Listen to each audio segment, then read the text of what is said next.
Ella es abogada por la Universidad Nacional de Asunción, tiene una maestría en Derechos Fundamentales, Garantismo Penal y Derecho Procesal por la Universidad de Pilar y el Instituto de Estudios Comparados en Ciencias Penales y Sociales. Ha trabajado por más de 25 años en el área de derechos humanos, principalmente apoyando exigibilidad de los derechos colectivos de los pueblos indígenas. Tiene una larga trayectoria en la implementación y el monitoreo de proyectos relacionados con la problemática ambiental, enfoque de derechos y derechos humanos a nivel nacional e internacional, junto con distintos cooperantes internacionales. Desde 2009 se desempeña como asesora legal y de políticas públicas de la Federación por la Autodeterminación de los Pueblos Indígenas. Muchas gracias, chicos y chicas comunicadores de toda Latinoamérica. Les dejo en compañía aquí de Mirta Pereira para esta charla sobre desarrollo sostenible, economía verde e inclusiva. Buenas noches, chicas, chicos. Un placer de poder hablar con ustedes, un privilegio que me ha facilitado las compañeras y los compañeros de CIGNIS. Me han pedido hablar un poco sobre qué entendemos por desarrollo sostenible, economía verde o inclusiva, ¿verdad? Teniendo en cuenta que estamos en un mundo que está sufriendo los embates de una economía liberal en una economía agresiva, donde, digamos, por lo menos en países como el nuestro, el Cono Sur, el agronegocio impacta terriblemente en la vida de la gente, impacta de una manera negativa en la mayoría y mejora las condiciones de vida de un pequeño grupo. Entonces, quiero desarrollar con ustedes algunos puntos. ¿Les parece? Bueno. Entonces, ¿qué es lo que es desarrollo sostenible o sustentable? En verdad que la palabra precisa en inglés es sustentable, porque es de una traducción que se hace del inglés. Y lo que se busca es que este desarrollo que perdure sea satisfacer nuestras necesidades o tener una buena vida, pero que eso no comprometa a nuestras futuras generaciones, para que la buena vida también pueda seguir persistiendo para ellos, ¿ya? La globalización económica impacta en los medios de vida de las personas poniendo una sola manera de mirar. Uno acá, por ejemplo, en Paraguay, ¿cuál es el desarrollo? Inclusive se habla de un desarrollo de commodities verdes y se habla supuestamente de la siembra directa de la soja o se habla de la producción de carne a gran escala, pero con una conectividad muy pequeña de los bosques.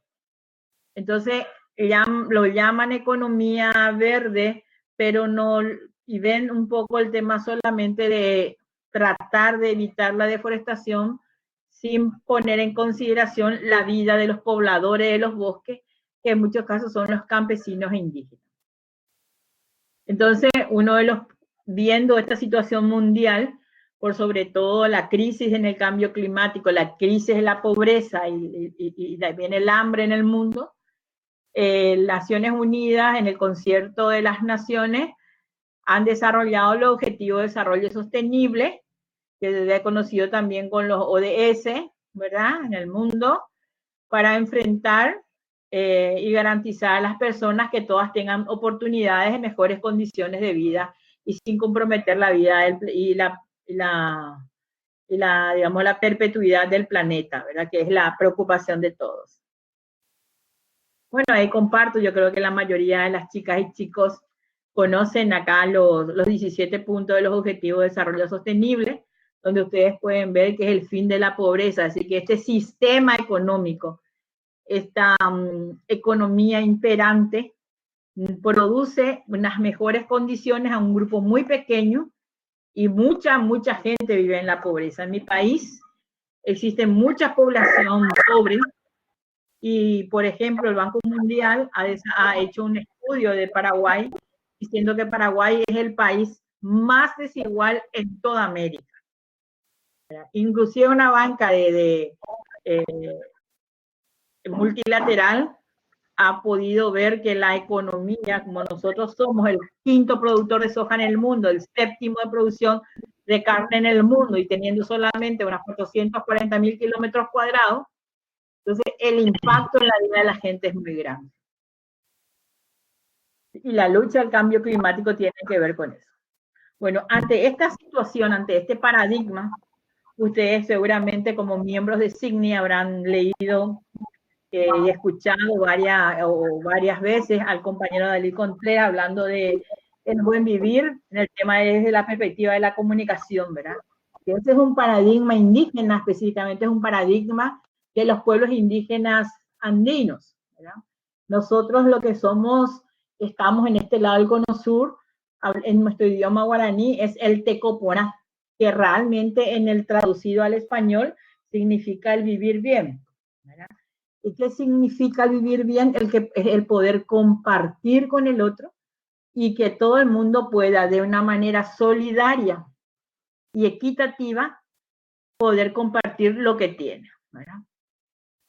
Digamos, ante esa perspectiva del buen vivir y ante la realidad y la coyuntura en que vivimos, donde los drivers de la deforestación son tan grandes y la deforestación tiene un impacto con la pobreza, tiene un impacto con respecto al cambio climático, hay una preocupación de la Unión Europea esta situación.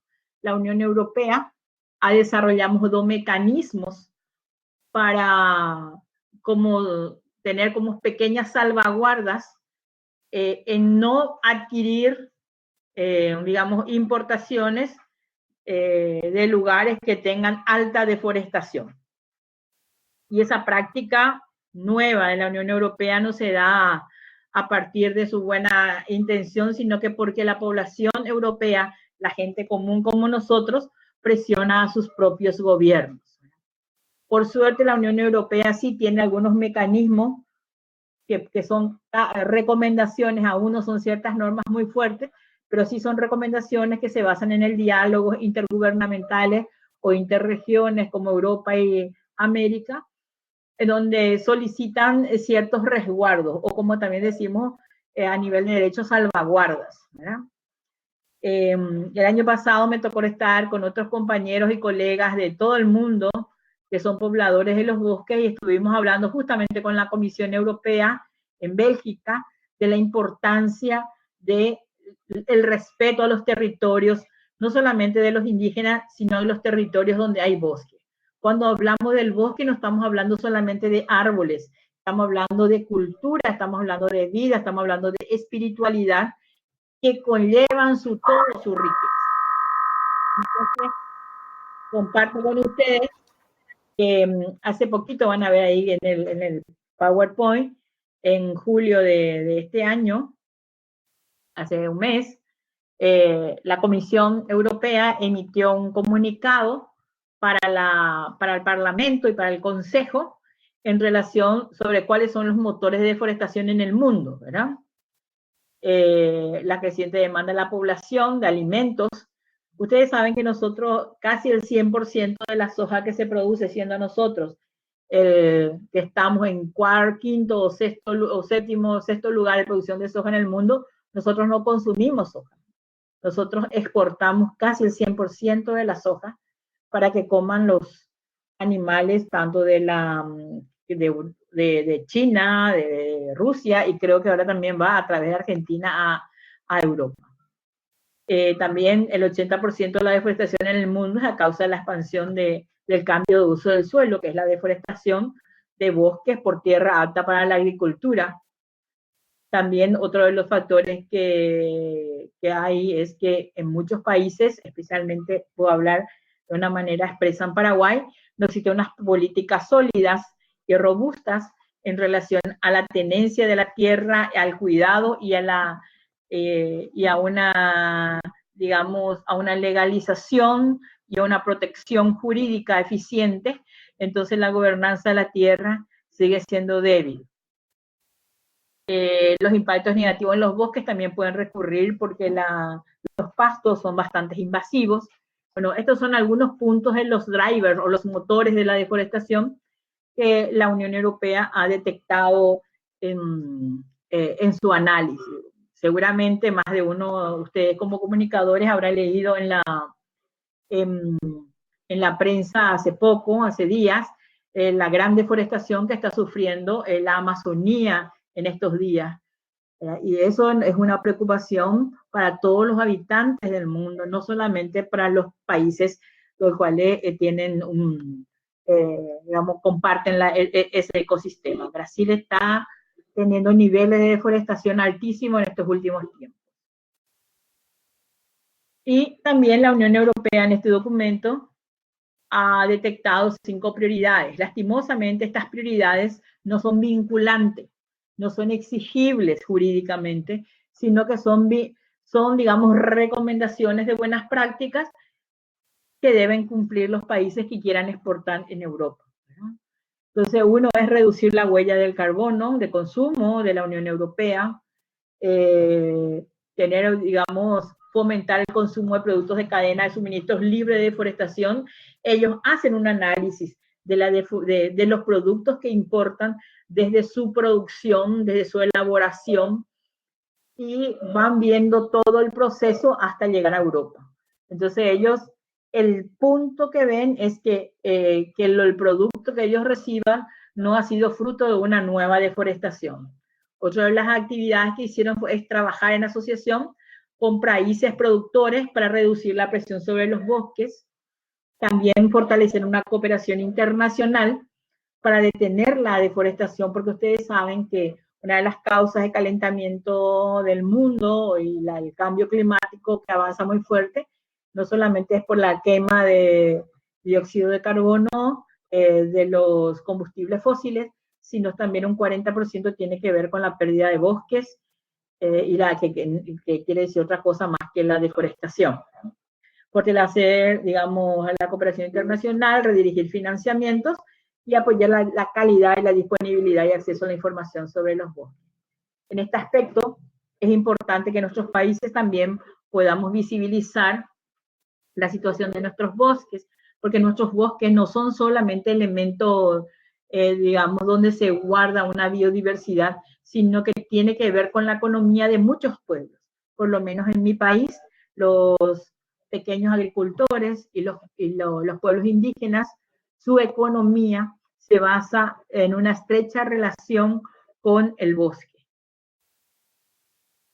Bueno, también le quiero comentar que justamente trabajando en una incidencia a nivel internacional en relación a sensibilizar a cómo vivimos en el sur, no solamente en América, sino también en Asia, en África, una organización solidaria llamada Forest Builder Program estuvo realizando una compilación de análisis de cada país que ustedes pueden ver ahí: Paraguay, Colombia, Perú, Malasia, Guyana, Liberia, Camerún, República Democrática del Congo, Indonesia también estuvo, donde se pudo, cada país hacíamos, bueno, ¿cuáles son los impactos del agro de negocio y cómo es la cadena de valor, en qué impacta en la vida de los pueblos indígenas?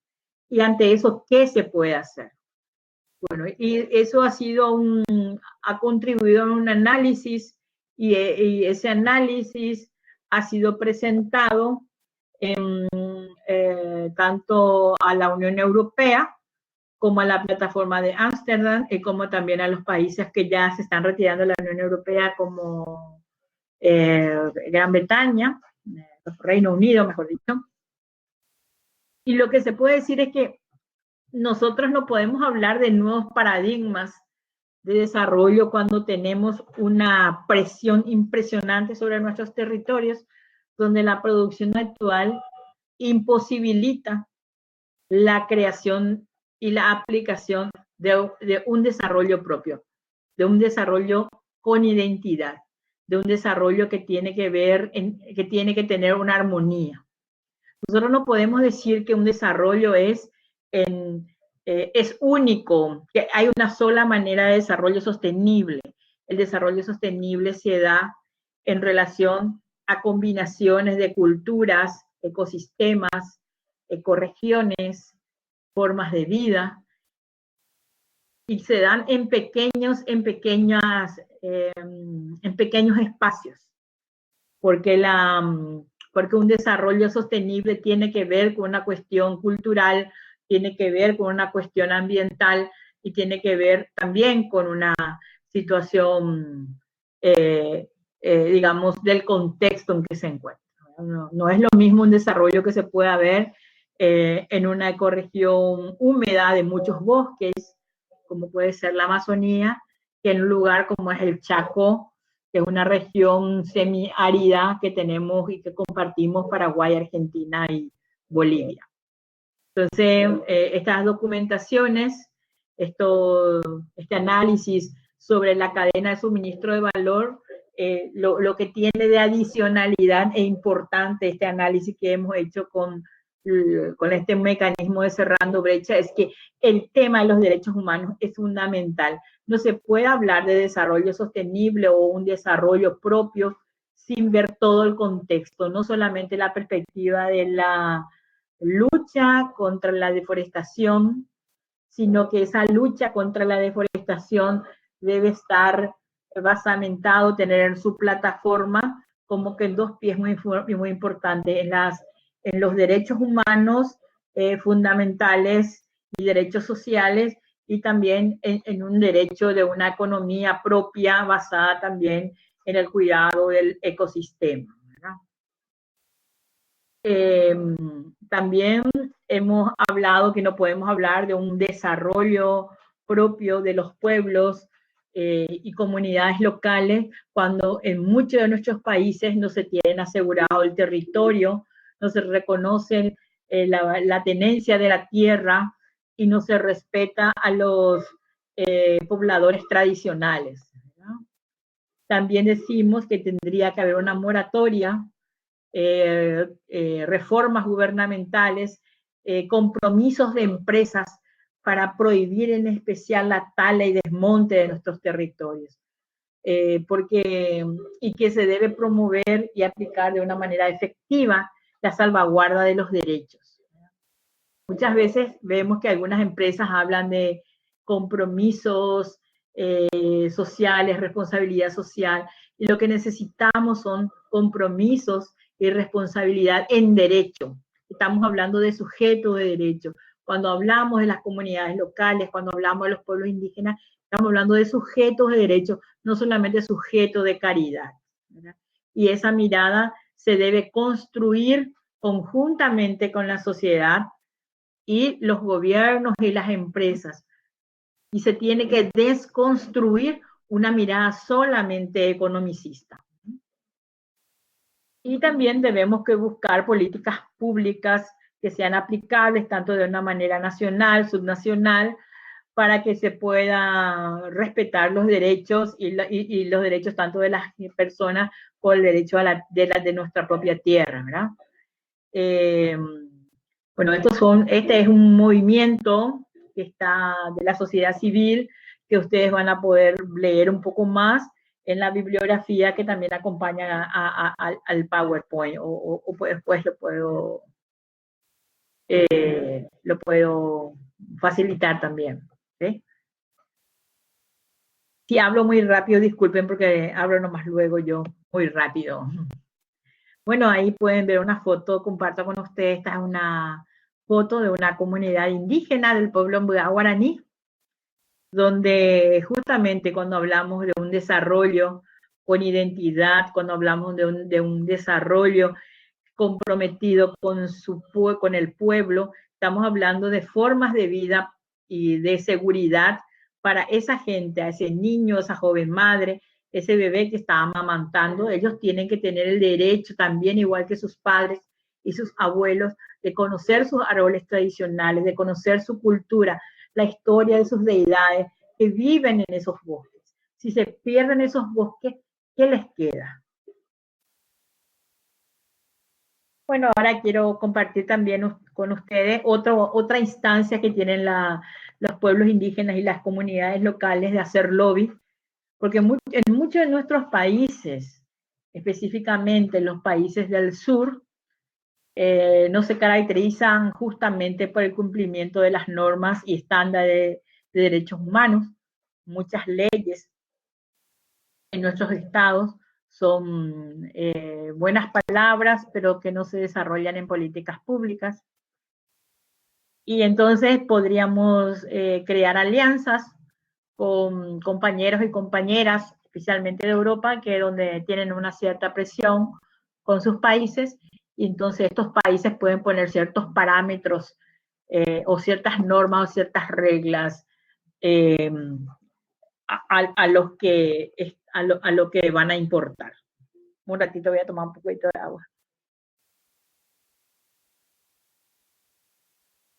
Bueno, una instancia es lo que se llama en español los asociados de la Declaración de Ámsterdam. Es ADP por las siglas en inglés, que son de los partners, ¿verdad? Que son los amigos o los asociados, ¿no? Que forman parte de los países que ahí están: Alemania, Inglaterra, Francia y los Países Bajos. Y ellos han acordado justamente hacer un proceso en el 2015, no digo aparte de la Unión Europea, porque la mayoría son miembros de la Unión Europea, sino que tener con mayor sigilo, un mayor seguimiento a lo que tiene que ver con la adquisición de productos. Fíjense que, por ejemplo, Holanda, mejor dicho, los Países Bajos, Holanda había sido una región. Los Países Bajos son los países que son los mayores consumidores de soja de toda la Unión Europea, porque con esa soja que ellos importan alimentan a sus vacas, y esas vacas producen todos los derivados de la leche, su chocolate, todo lo que ellos comen, sus quesos y todo lo que ellos comercializan, ¿verdad? Entonces hay una gran preocupación también de los sindicatos o de los propios granjeros, de que esa soja que consumen sus animales sean soja que provienen de lugares donde no se dañe el ambiente. Eso significa que sean espacios de lugares de libre deforestación. Cuando ellos hablan de eso, ellos hablan incluso, ponen por ejemplo, ahí les puse el caso de palma del aceite, no sé, seguramente acá en el grupo de chicas y chicos comunicadores ha de haber alguien de Colombia, donde hay una presión muy grande de la palma de aceite sobre los territorios y los bosques de este país, ¿verdad? De Colombia, donde se echa todo el bosque natural para sembrar aceite de palma, y donde también tienen no solamente problemas ambientales de derechos, sino que afectan también derechos laborales y tienen problemas de semi-esclavitud. Entonces, este grupo de gente de estos países formaron una mesa que se llama del aceite de soja, el aceite de palma sustentable, donde hay todo un control, donde participan sindicatos de Europa, donde participa sociedad civil de Europa y también de América, y también los gobiernos, tanto de la Declaración de Ámsterdam como también de nuestros gobiernos, y donde hacen, digamos, un poco una supervisión de que ya no se eche más bosque. Va a haber, en el 2020 va a haber una moratoria total en todo el mundo, que no se va a poder echar más bosque para sembrar aceite de palma. Y eso no ha sido porque la Unión Europea es buena nomás, sino que ha sido porque los pueblos indígenas, los pobladores locales, hicieron alianza con los campesinos europeos, los granjeros, y también con los sindicatos. Esto, lastimosamente, para mi país no es todavía una realidad con respecto a la soja, pero parece que con el tema de la carne ya se está moviendo un poco más. Lastimosamente, que moratorias que vengan de afuera son las únicas moratorias que nuestros estados parecen puedan respetar. Lastimosamente no hay una mirada del bosque como un bien común, como una casa común de todos, sino que hay una visión todavía de los estados o de los sectores de poder que la producción es para vender, no para poder vivir bien dentro de los países, ¿no? Bueno, ahí yo comparto con ustedes, ahí la foto también de, ustedes ven, es un bosque muy importante. Es el último remanente de bosque semi-húmedo de Paraguay, subtropical, mejor dicho, que se llama el bosque atlántico interior del Alto Paraná. Son los lugares más húmedos de nuestro país que se han perdido de una manera espantosa los últimos 30 años para la producción de soja, ¿ya? La presión que sufren los bosques, que sufre el hábitat de estos pueblos indígenas es sumamente grande. A pesar de que tenemos en Paraguay, por ejemplo, para darle una información, tenemos una ley de deforestación cero vigente ya desde hace bastante tiempo, pero el año pasado fueron 60.000 hectáreas la deforestada en este espacio territorial donde rige esta ley de deforestación cero, es decir, que no se cumple. Esa es una realidad. Bueno, ante todo este paradigma, ante todas estas acciones que se están haciendo afuera, ¿verdad? ¿Cómo esto tiene que ver con un desarrollo sostenible? Bueno, son mecanismos o son espacios donde uno puede hacer alianzas, donde uno puede recurrir para tener ciertas propuestas en sus propios territorios, ¿verdad? Todas las acciones para proteger los bosques y evitar la deforestación deben tener economías más amigables que se basan en la no deforestación. Eso es muy importante. O sea, que yo creo que la línea de no deforestación, yo creo que es como una plataforma muy importante, pero necesitamos adicionalidad a eso. Necesitamos alimentar eso con salvaguardas sociales, con salvaguardas culturales y salvaguardas de derechos humanos que fundamenten y cuiden a nuestros hermanos y hermanas que están en situaciones económicas y bajo nivel de pobreza mucho más bajo que lo que se debería. Hay una injusticia social muy grande y el desarrollo debe alcanzar a todos y la manera de hacerlo es con la inclusión. No podemos hablar de un desarrollo verde, un desarrollo sostenible, dejando atrás a hermanos y hermanas que en este momento están por debajo de la línea de pobreza y sumidos en la extrema pobreza. Entonces, hasta el momento no se tiene consideración a los pueblos, los pobladores de los bosques, aunque hemos hecho un lobby muy importante desde el año pasado y este año ante la Unión Europea, ante los asociados al Acuerdo de Ámsterdam. Todavía no hemos logrado que estos espacios puedan elaborar y proponer digamos, salvaguardas vinculantes, más que salvaguardas así generales, como diciendo que no van a comprar nada que provenga de deforestación. Pero no hablan nada de no vamos a comprar nada que provenga donde no se respeten los derechos humanos. Falta todavía ese paso importante. Y por sobre todo, lo más importante que también quiero rescatar es que los países, no solamente los pobladores locales y indígenas y sus aliados, no solamente van afuera a buscar alianzas para una cierta presión a los estados, sino que también hacen acciones, ¿verdad? Hacen acciones internas, en alianzas, y puedo hablar más por lo que sé, que es en mi país, la FAPI, conjuntamente con otras organizaciones indígenas de Paraguay y con ONGs también de Paraguay e internacionales como WF y el apoyo de Global Forest Watch Internacional, hemos creado una plataforma que está www.tierrasindígenas.org.py. Bueno, ¿y para qué lo hicimos? Y lo hemos hecho para visibilizar los derechos los derechos territoriales de los pueblos indígenas. Hemos hecho ese espacio para que nos digan más los frigoríficos. No sabemos de dónde proviene la carne que nuestros frigoríficos adquieren de los ganaderos. Entonces nosotros hacemos un lobby para que los frigoríficos extranjeros como Minerva Foods, que es un gran frigorífico brasilero de una cadena internacional, tiene su sede acá, sepa de dónde compra su carne y que hay lugares que puedes estar dañando derechos territoriales de los pueblos indígenas.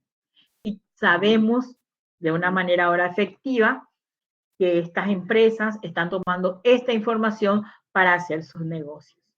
Creemos que ese es como el primer pasito que hemos dado como sociedad, como alianza, pueblos indígenas, sociedad civil, y creemos que tendríamos que hacer lo mismo también con los que se dedican al agronegocio de la soya, ¿verdad? Tendríamos que hacer eso con Cargill, tendríamos que hacer con eso con ADM, y todavía yo creo que esa acá en Paraguay es la, ¿cómo se llama? Como la deuda pendiente.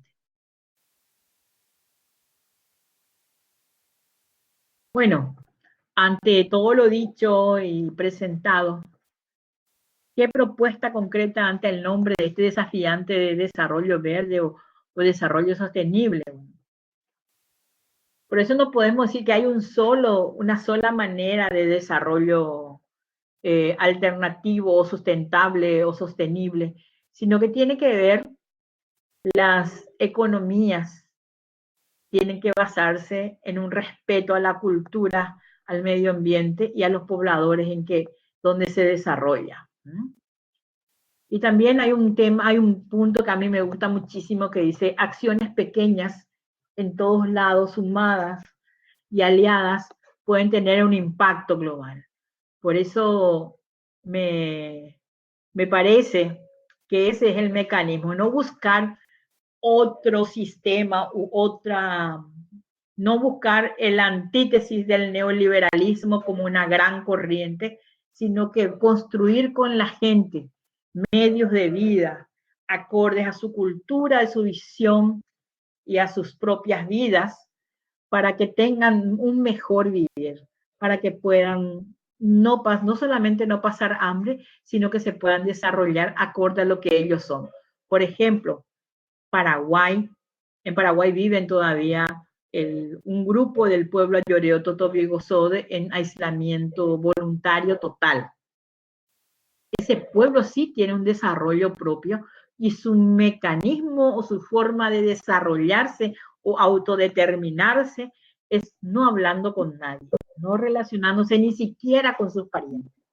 Entonces no hay un solo mecanismo, sino que acuerdo a la cultura y espacio y circunstancia de cada pueblo, eso se va desarrollando, ¿no? Y también creemos acá por lo pocas experiencias que vamos viendo en diferentes lugares, tanto en el Chaco como en la región oriental. Chaco digo que ya es un ecosistema mucho más difícil de producir agrícolamente, porque es un suelo muy frágil. La economía debe ser también diversificada. La gente produce para comer, la gente también busca proteger sus bosques o sus espacios tradicionales, pero también buscan la necesidad de que puedan generar actividades que le produzcan dinero, porque también es una realidad, ahora la gente necesita contar, acá en mi tierra el dinero se llama guaraní, entonces la gente necesita sus guaraníes para comprarse un zapato, para comprarse una mochila, para poder trasladarse de un lugar a otro, y esos también son derechos humanos fundamentales. No necesariamente vivir de una manera muy tradicional, sino que también poder tener sus necesidades básicas satisfechas. Y también ahora acá comparto con ustedes un poco la bibliografía de dónde está lo que yo he hablado con ustedes. Y para redondear, porque también veo que ya estamos llegando a tiempo, es decirle que yo no soy economista, yo soy apenas una abogada con una experiencia de trabajo con pueblos indígenas y también con comunidades campesinas, que ha tenido la posibilidad de mirar y leer un poco la realidad, y no tendríamos que buscar un solo mecanismo de desarrollo. Tenemos que ver con cada uno de nuestros pueblos elementos importantes para que su desarrollo sea digno. La dignidad de los pueblos y el respeto a sus derechos fundamentales. Muchísimas gracias. Agüillete IPM. Hasta ahí mis palabras. Bueno, muchas gracias Mirta por la interesante charla. Abrimos ahora un espacio, si tienen preguntas, pueden escribirlas aquí en el chat o habilitar sus micrófonos, que Mirta les escucha.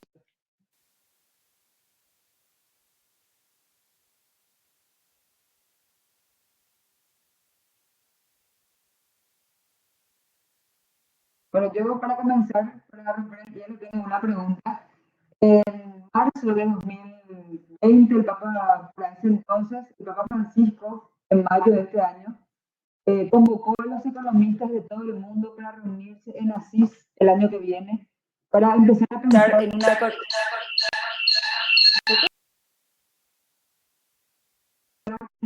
una economía diferente. Le quería preguntar a Mirta si eso basta, esa reunión de economistas, también de expertos en economía social, decía un poco en Vatican News, en mayo de este año, porque el Papa Francisco está preocupadísimo por la economía que nos rige y nos impone el sistema actual que estamos viviendo. Bueno, yo te quiero decir que el Papa Francisco tiene toda la razón en preocuparse porque esta economía o esta corriente ideológica que se desarrolla económicamente en nuestros pueblos nos están quitando lo más importante que tenemos, nuestra humanidad. Por eso justamente no basta con que solamente sean economistas los que se reúnan. Yo creo que deberían reunirse sociólogos, porque la economía no es algo etéreo, no es algo único, no. La economía está relacionada con la política, con la sociedad, y es la sociedad la que decide qué economía se debe aplicar. Entonces yo creo que esta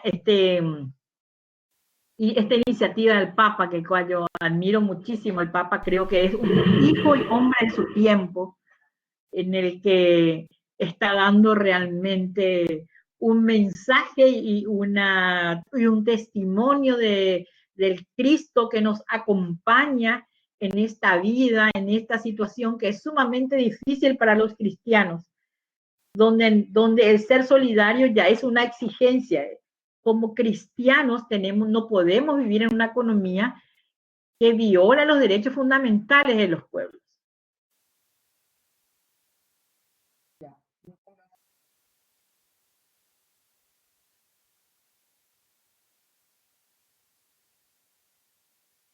Una cuestión más diversa, digamos, más diversificada. ¿Quién quiere hacer alguna?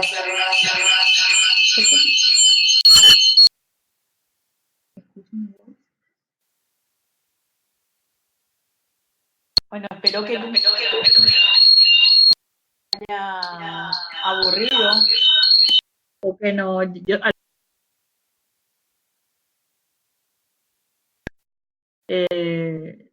Pero ha sido mi experiencia lo que he compartido con ustedes.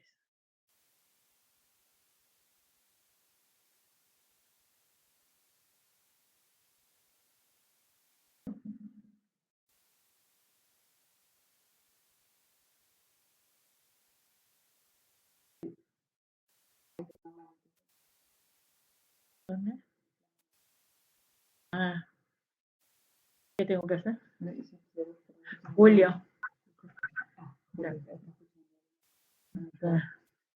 Julio Perno está conectado desde el WhatsApp en línea con Claudia y él tiene una pregunta. Está buscando en el WhatsApp. A ver, te escuchamos, Julio.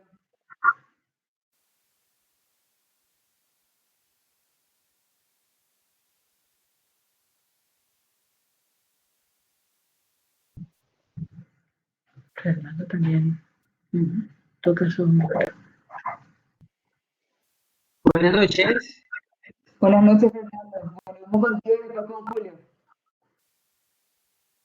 ¿Sí me escuchan bien? Sí. Sí, Fernando, te escucho perfectamente.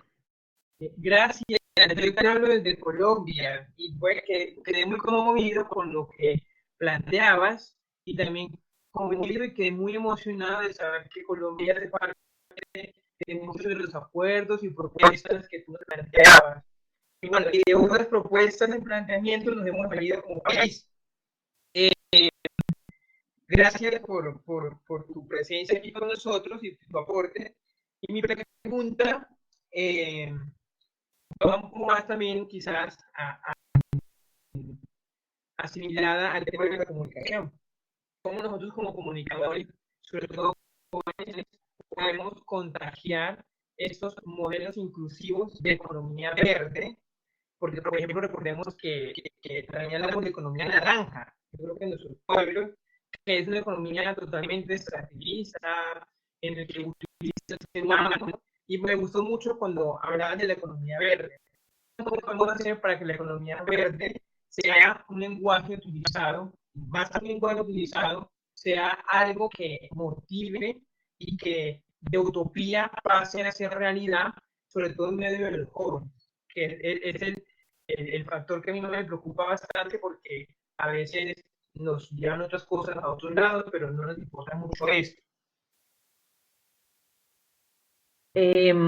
Fernando, te agradezco muchísimo tus palabras y tu pregunta. En primer lugar, te digo que vivís en uno de los países que tiene, el país Colombia tiene el 8% de la biodiversidad del mundo. Es un país rico en biodiversidad porque tiene toda, no solamente Amazonía, tiene páramos, tiene sierra, tiene mares, tienen una diversidad de ecosistemas. Yo creo que el rol de un comunicador, desde mi perspectiva, ¿verdad? Puedo hablar, es sumamente importante. ¿Por qué? Porque es el que puede mostrar, el que puede compartir en verdad que una economía verde significa la economía que da bienestar a los pueblos, una economía que es amigable con su medio ambiente y una economía que potencia la lucha contra el cambio climático, es una economía que cuida la casa común, como diría el Papa Francisco, y es una economía que va a dar una justicia social a nuestros pueblos. Creo que esos son como los elementos, los links para poder desarrollar creativamente, ustedes jóvenes que son súper campeones en todo este tema de la tecnología, yo con mis 50 y pirulos años, que me cuesta tanto, pero creo que ustedes son unos campeones y pueden hacer magia en todo este tema.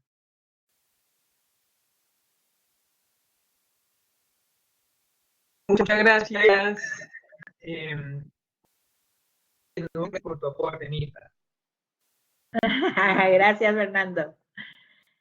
También hay una pregunta del compañero de Cuba que dice cómo ser parte, cómo Cuba entra sin ser parte del Amazonas, puede entrar por esto de la lucha por los bosques. Y te cuento que Paraguay tampoco es parte del Amazonas, como tampoco lo es Argentina. Pero la lucha por los bosques son los bosques que tenemos en nuestros territorios, o él es el ecosistema que tenemos, un ecosistema costero que ustedes tienen, de por sí tiene un microclima, un ecosistema propio de tu isla, de la isla donde vivís. Es muy importante porque tienen que ver las lluvias, el intenso calor o los vientos, tienen mucho que ver con con los bosques, ¿verdad? Con los bosques que tenemos en nuestros territorios, ¿verdad? Entonces, el sumarnos a la lucha, inclusive podemos hacer muchas propuestas para defender lo que tenemos, podemos hacer reforestaciones, podemos ver acciones que conllevan unirnos a la lucha también del Amazonas. Yo creo que nosotros que estamos en Paraguay, que a lo mejor no vivimos, no compartimos la Amazonía, pero la Amazonía todos sabemos que es el pulmón de este mundo. Y si perdemos la Amazonía, estamos en peligro todos los seres humanos de este planeta. Y creo que el compromiso, el llamado, no en balde el Papa se reunió con todos en el Amazonas, ¿verdad? No es un hecho aislado, sino que ese espacio tan importante como el Amazonas, que comparte 9 países, es sumamente importante para el mundo entero. Por eso es importante que todo lo que salga ahora ante este proceso panamazónico, perdón, disculpen, va a ser de un aporte crucial para todos los cristianos del mundo entero.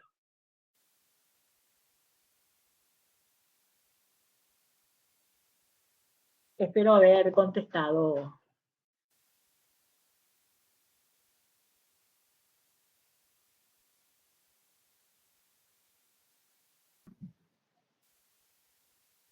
A ver si hay... ¿Alguna otra pregunta, chicos?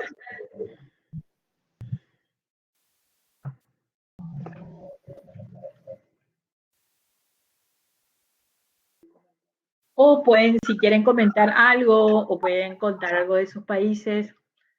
Tenemos todavía, creo, un tiempito.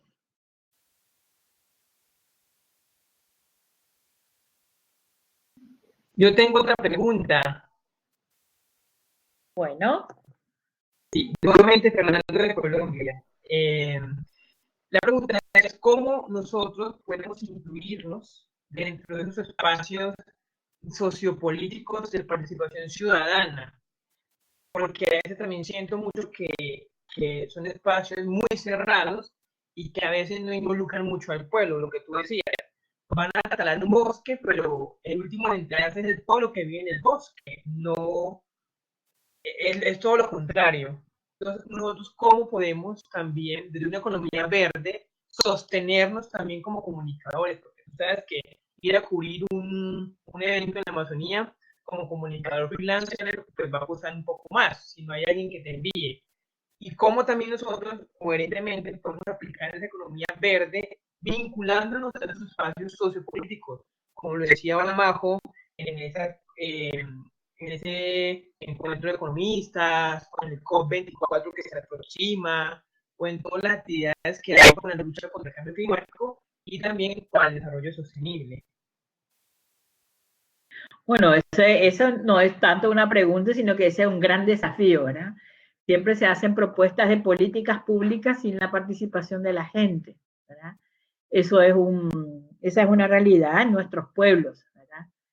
Por eso, justamente el deber del cristiano, como era que nos dijo el Papa acá en Paraguay, dice, jóvenes, ustedes tienen que hacer lío, ¿verdad? Y el lío que tenemos que armar es que nuestra gente en los territorios empieza a ver que su rol es importante. El rol de la economía alternativa, una economía que va a defender este mundo, no va a salir de la cabeza de un gran economista o de un gran pensador. Los que van a defender las tierras, los territorios, los bosques son sus pobladores. Y eso es lo que tenemos que valorar y tenemos que dar el espacio. Tenemos que desconstruir lo que nos han enseñado que ese gran pensador es el que tiene, el iluminado que nos va a dar y nos va a mostrar el camino nuevo. El camino nuevo se construye con todos. Y el desafío es cómo poder caminar con el todo siendo tan difícil por un montón de puntos que vos ya explicaste, ¿verdad? Cuestiones económicas, de acceso, quién te financia, cómo haces, ¿verdad? Porque los grupos de poder, los grupos, no solamente estoy hablando de los políticos, sino que muchas veces también la sociedad organizada copia los mismos defectos que los políticos. Entonces creo que esta economía verde o esta nueva manera de desarrollarnos de una manera más amigable con nuestro bosque y respetando las culturas de nuestras comunidades indígenas, campesinas o locales, tiene que ver también con una desconstrucción. Yo creo que ese es el gran desafío que tenemos. No sé si contesté directamente, pero es compartir lo que puedo decirte.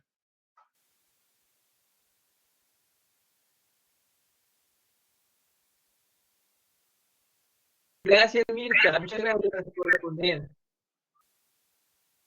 Gracias, Fernando, y mucho gusto de conocerte.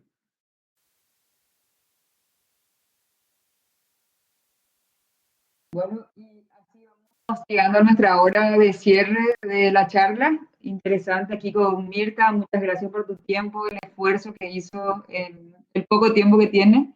Se hizo también de tiempo para estar con nosotros hoy, para aportar también en nuestro planeamiento de campaña de comunicación. Unas últimas palabras que quieras dar. Sí, yo quiero decirles que además de ser abogada, mamá y esposa, por sobre todo soy cristiana, ¿verdad? Y creo que ese es el gran desafío que tenemos de ser cristiano en estos tiempos que son tan anticristianos, ¿verdad? Donde el valor del dinero, donde el valor del tener es mucho más del que ser. Así que chicos, estoy emocionada, feliz de conocerles y les pido, como dijo el Papa acá en mi tierra, hagan lío, por favor, muévanse y salvemos este mundo, ¿eh? No tenemos otro. Y ustedes son jóvenes y van a tener sus hijos y su futuro. Y si este mundo se acaba, no sé qué nos espera. Pero el trabajar por la justicia es un compromiso de todo cristiano. Y el tener una nueva economía, una economía respetuosa de los derechos humanos, respetuosa de nuestros bosques, creo que nos debemos nosotros como cristianos y que en eso no solamente tenemos que actuar, tenemos que orar en eso y como comunidad reflexionar y avanzar. Así que, Signy, buen trabajo y éxitos. Y en lo que pueda aportar, aquí estoy.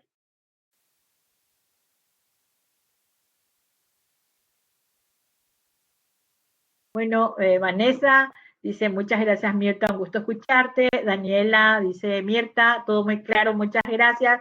Amén por tus palabras. Fernando dice, gracias nuevamente Mirta, abrazo colombiano lleno de café. Y ya me muero por un tinto de Oma. Y bueno, un abrazo a todos. Solange también. Muchas gracias y bueno, chicos, adelante, adelante. Gracias por todo. Nos vemos, chicos. Gracias. Nos vemos el otro miércoles. Gracias por estar y cada uno también por hacerse de tiempo para estar en esta charla. Chao, Claudia. Gracias por tu apoyo técnico también. Muchas gracias, Nacho. Chao. Chao. Chao. Gracias. Chao. Gracias. A todos. Gracias.